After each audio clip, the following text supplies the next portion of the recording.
I'm joined by Vincent Verdier, who's the Senior Retail Analyst at MVI. Vincent, very nice to see you. Thanks very much for coming in.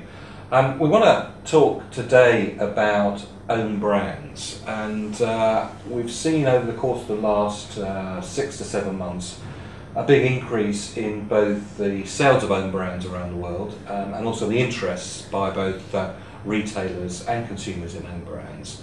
But own brands isn't a new phenomenon, is it? No, it's not. And I think it's clear sometimes there have been lots of talks and reports about the increasing importance of private label and own brands from retailers. So I think it's important somehow to demystify a bit all the talk that have been around. Own brands, private label, depending on how you call it, are not a recent phenomenon. Some retailers have been proposing in their assortment private label for more than 30 years. What has been a particularly interesting trend in the recent, I would say, 5 years, and which has further accelerated over the last 18 months since the crisis happened, we've seen new ranges being launched, we've seen new way of communicating on their private label ranges from retailers, and as a result we see the branded manufacturers having to react in a more sharp, in a more direct way compared to how they used to behave against these private label ranges. So are you seeing that manufacturers' brands still have a big role to play in retailing going forward? I think they do, and there are a couple of reasons for that. I think the main one, the starting one, will be that originally and historically, I would say, retailers' business models have been built around a fairly strong branded manufacturer's offer. Either it's about on the everyday assortment, either it's about through the importance of promotions, either it's about developing new innovation, either it's about supporting the loyalty programs. Retailers are in need of brands that right now their private label offer cannot compensate for now. Okay, so it's been around for a long time. I think Carrefour launched their own brand range, probably one of the first brand ranges, about, what, 30 years ago? That was about 30 years ago, just at the end of the 70s, early 80s. They call it produits libres, which were literally free product, because this private label range didn't carry on their packaging any name, such as the equivalent of Tesco Value, or what Carrefour is doing still now with Carrefour Discount. They were just called basically bread. They were just called textile products. So this is a very generic.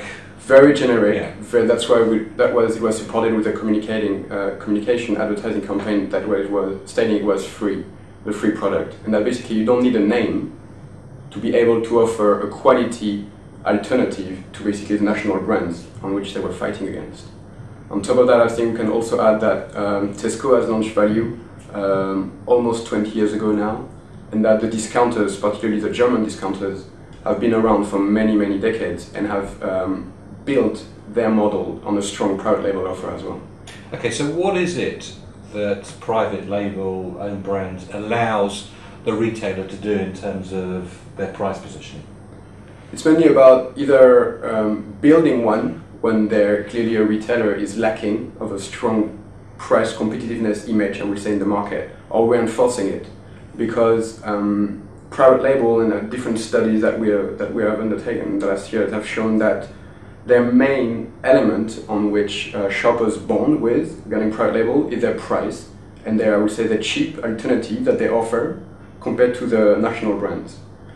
However, what's interesting and what is somehow the limit as well of the private label is that price is not always the #1 element justifying why a shopper purchase X, Y, Z product, but many other aspects such as the taste, such as the packaging, and other, I would say, very subjective opinions somehow are much more important in shoppers' mind rather than just the better price or price ratio that they can get from. So just having a low price doesn't guarantee private label success? It helps.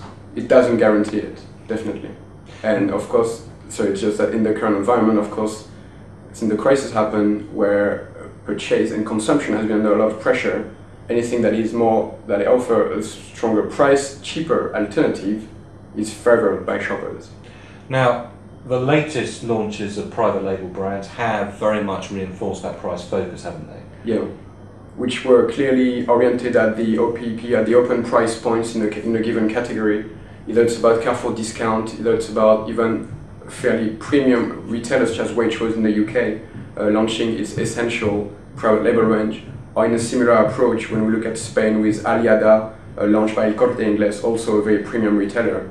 They launched new private label ranges, clearly stating, okay, we're going to bring down our price offering, or at least giving the impression to shoppers that we're on their side and that we're giving them a cheaper alternative.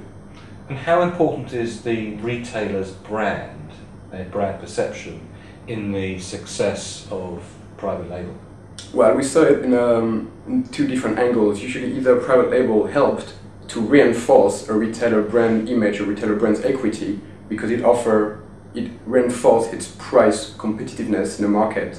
Or it also, we can see it the other way around, which is when you do have a strong existing retail brand or retail equity in the market, brand equity in the market, that's where you can launch new private label ranges and further build on the strength of your existing brand in the market. And is it a both-way reaction in the sense the master brand helps with the own label, private label brand's perception, and likewise the private label brands can actually add values back to the retailer's master brand? Right. It's just that I think it's a bit unclear yet. There's not a panacea yet in terms of as a clear, straight answer to that. I think two examples contrasting each other on that, which is when Tesco launched at the end of last year its discount range, private label range. A lot of people are wondering, hold on, is it going to kill the Tesco brand equity, brand image, and really lowering down and thinking, okay, is it going to be seen now as just a cheap retailer to where to shop? However, at the same time, when Carrefour launched a bit earlier this year its Carrefour discount private label range, it seemed that so far it has helped and strengthened the retailer brand's equity in the market where it was lacking a competitive price image. Now, of course, creating, sourcing, manufacturing private label brands is an expensive business to be in. We are beginning to see retailers combining forces, aren't we, in order to share those origination costs around the world. How's that playing out? So we see different retailers and I think different stages. I would say the largest ones, such as Tesco and Carrefour in Europe, restructuring their own buying offices to create economies of scale and purchase at greater level to then achieve economies of scale in the way they purchase their private label ranges.